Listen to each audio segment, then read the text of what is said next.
Filosofía aquí y ahora. Movimientos políticos en Argentina. La ilusión en el progreso histórico era la bandera fundamental de la izquierda política. Sí, que se rompa, pero que no se doble.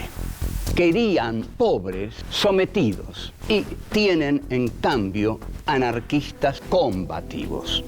Los hijos de la llamada chusma inmigratoria exigían ahora educarse, necesitan hacerse a sí mismos.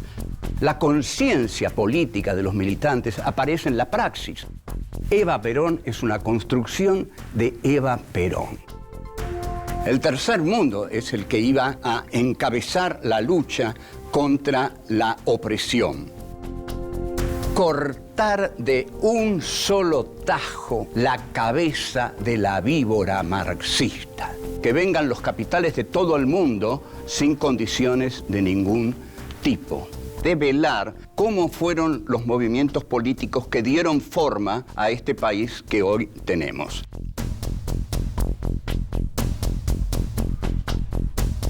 El Cordobazo. 1. La revuelta de base industrial. 2. Hacia una sociedad justa, sin clase. 3. Perón vuelve. 4. Una llama de esperanza. La revuelta de base industrial. El 29 de mayo de 1969 se produce en la Argentina un hecho social de real trascendencia. En la provincia de Córdoba, la provincia central, del centro de este país, se produce un movimiento fundamentado, basado en la clase obrera cordobesa.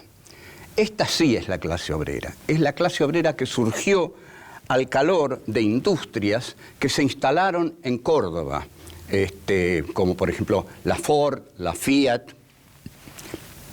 Y había dos sindicatos, Citrac, Citran. Y había realmente grandes líderes sindicales como Agustín Tosco, como René Salamanca y como Atilio López.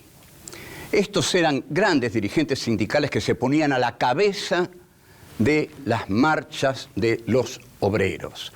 Ahí había un hartazgo de la clase obrera cordobesa y el hartazgo era por las dictaduras que venía sufriendo el país. El país venía sufriendo desde 1955 la dictadura de la Revolución Libertadora, el gobierno falso, no legalista, inconstitucional de Frondizi, que gobierna con los votos que Perón le cede, pero con la proscripción de Perón, el gobierno patético de Guido, el gobierno de Ilia, que gana con el 22%, pero con la proscripción del peronismo, el gobierno de Onganía, que era un franco tardío, un cursillista, un católico desbocado, que le va a Luján y le consagra el país a la Virgen. Bueno, el 29 de mayo, entonces, es el día del ejército.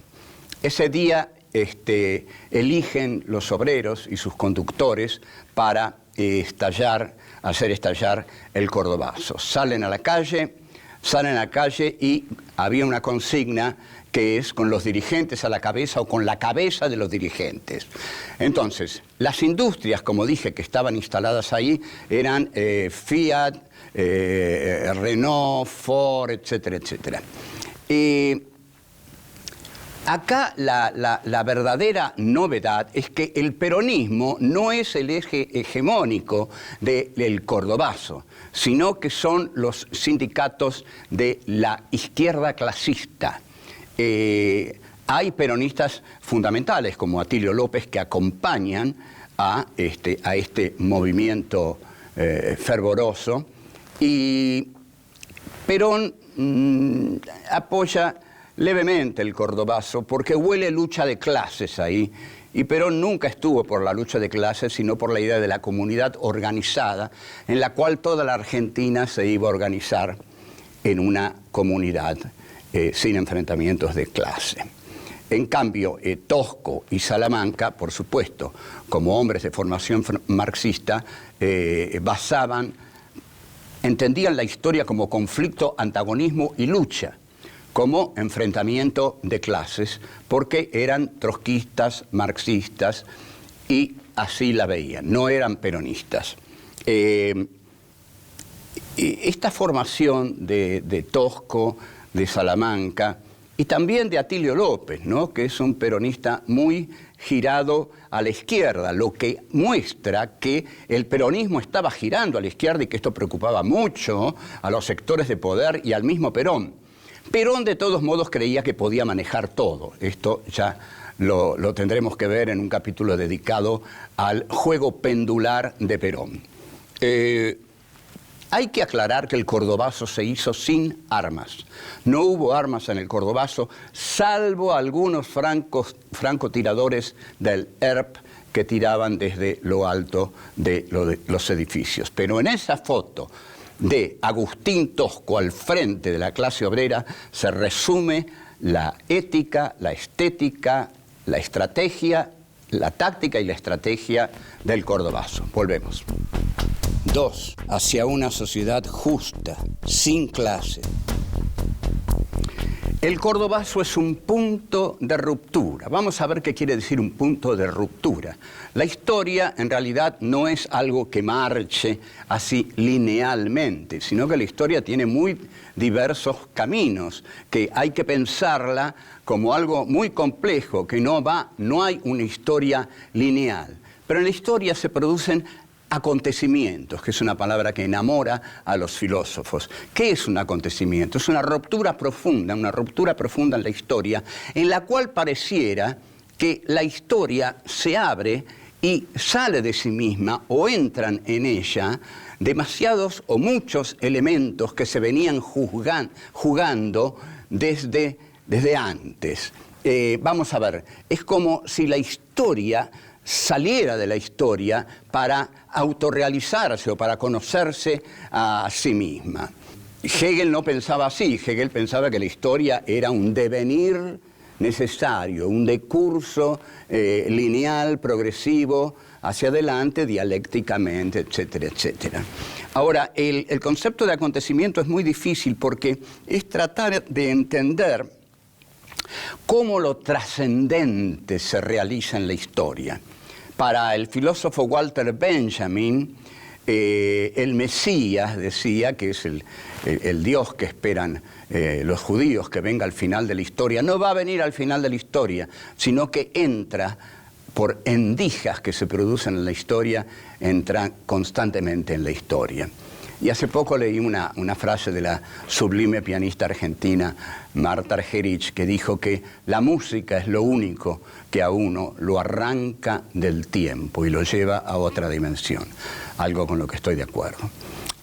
Para Marx, siguiendo un poco bastante el esquema de Hegel, las fuerzas populares, el proletariado, tienen la misión de derrocar a la burguesía y hacer surgir de esa burguesía muerta un proletariado industrial. Ahora, llegó a la Argentina el proletariado industrial que Marx pronunciaba. Bueno, en el 69, en mayo del 69, no había un solo militante que no creyera que la historia marchaba hacia el socialismo.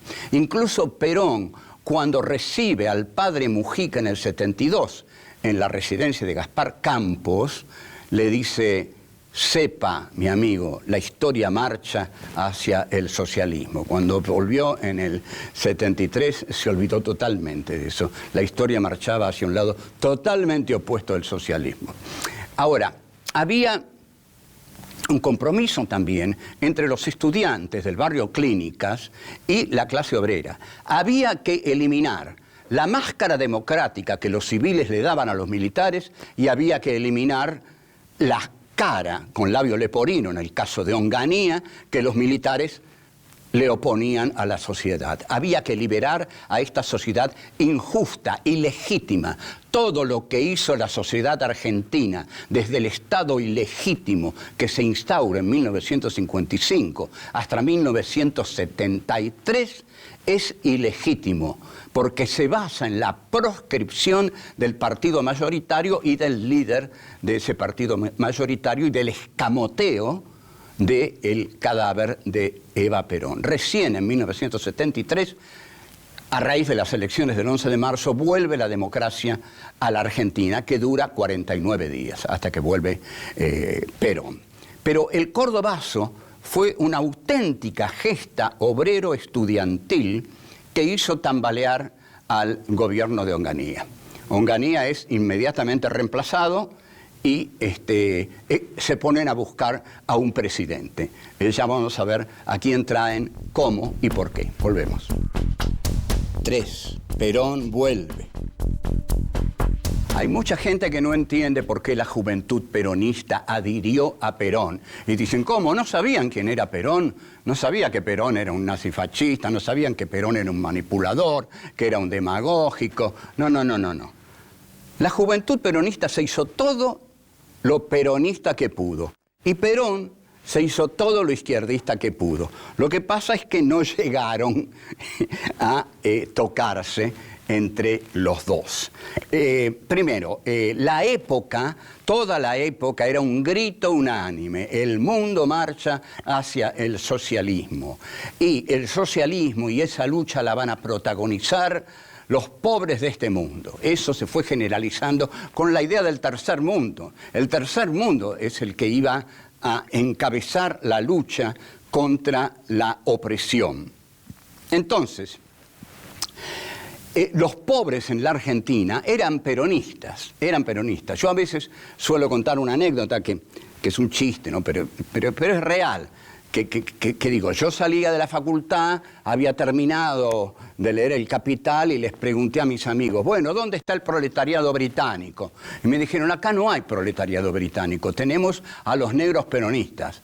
Y bueno, vamos a trabajar con los negros peronistas entonces. Si los negros peronistas son las masas de la Argentina, vamos hacia ahí. Y hacia ahí fuimos a decirles, miren muchachos, hay que, en fin, ser socialista, sin dejar de ser peronista, pero ser peronista para la izquierda,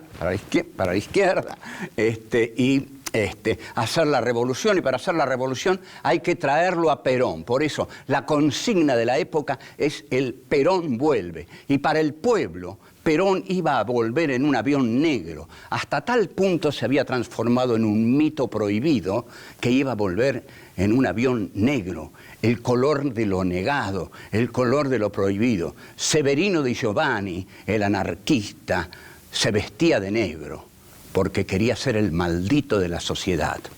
Entonces, la consigna Perón vuelve unifica a todos.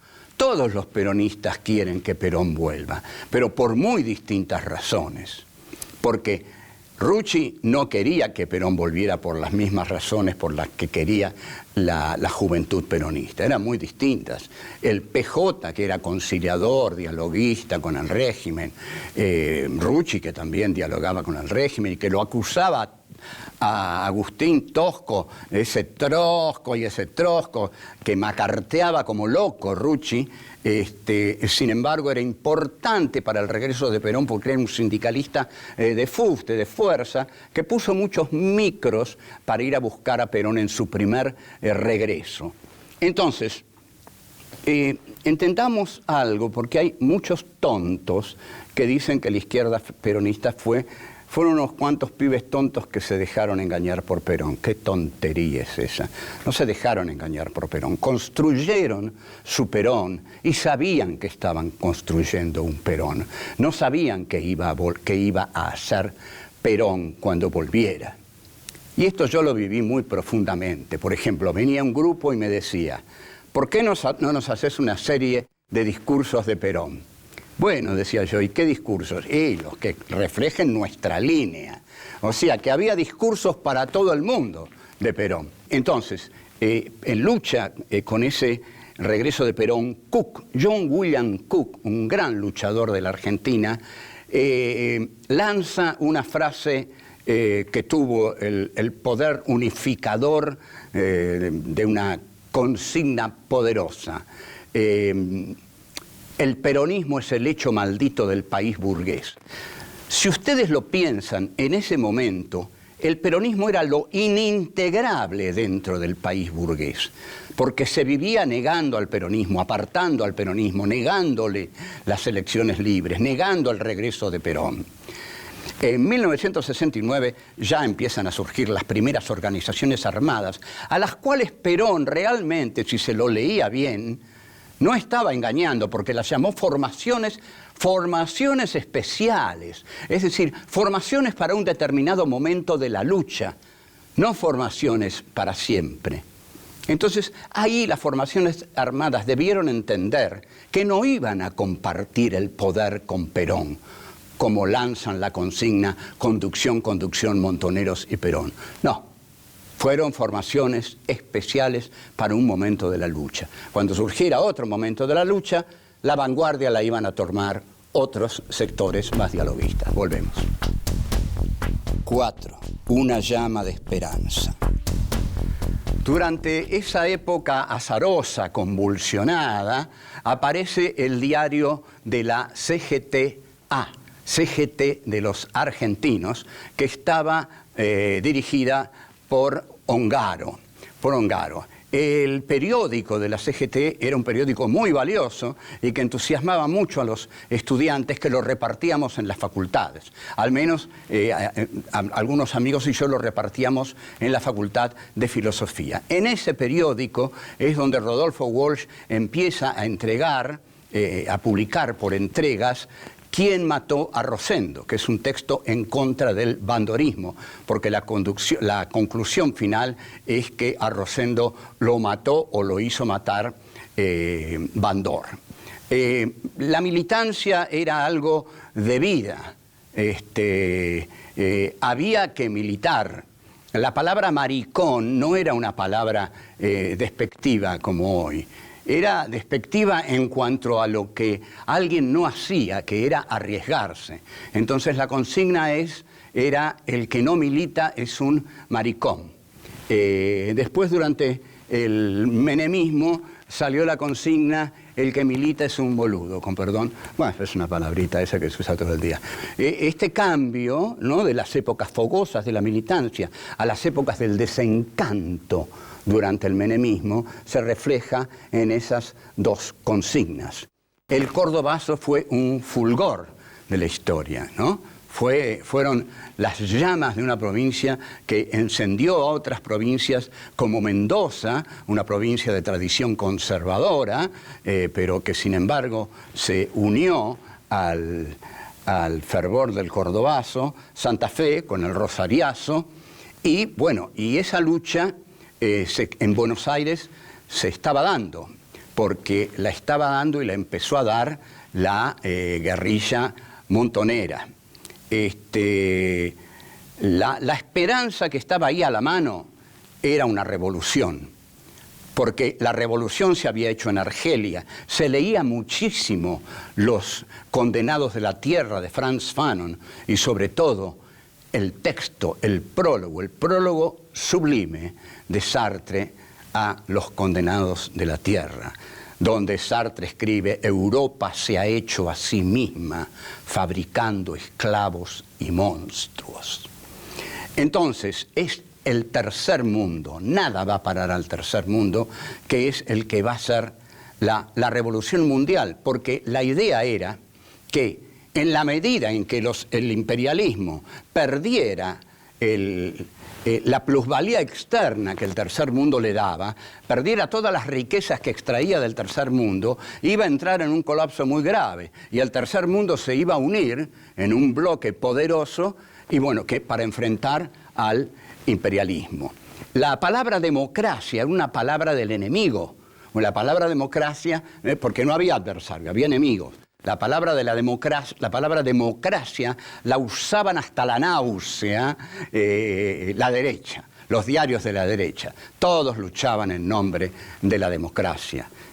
hasta Mariano Grondona, Bernardo Neustadt, los diarios más clásicos de la oligarquía. Ahora hay que hacer notar que un diario como La Nación, que fue siempre fiel a su línea conceptual, cuando vuelve Perón, La Nación se hace peronista, peronista de Perón.